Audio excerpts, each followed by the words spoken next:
Today on Desperate Homeowners, I have another real letter from another real person. Her name is Julianne S. from Minneapolis, Minnesota. She says, "Hey Mike, this summer my husband and I decided to do a kitchen remodel, and that one project has now started to expand."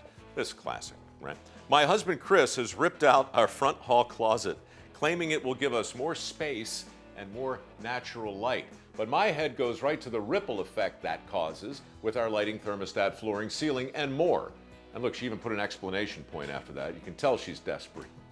"How much DIYing should I let him do but still accomplish our main objective of an updated kitchen?" Okay, so the situation's out of hand. Chris, as you can see, is a man of great enthusiasm, and he's on a roll. He's doing all kinds of stuff, and Julianne is afraid perhaps that his reach has exceeded his grasp. My advice is go to the home show.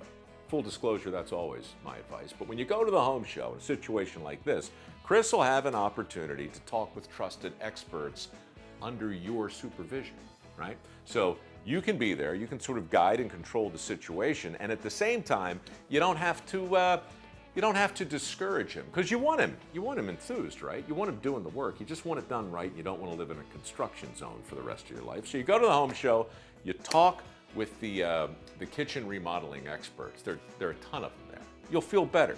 Chris will feel better.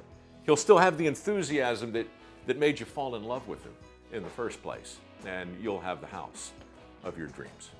All right then, Julianne from Minneapolis. Good luck. If you're a desperate homeowner, I can't say it, but you know what I mean. If you're a desperate homeowner, drop me a line. I'll read your letter.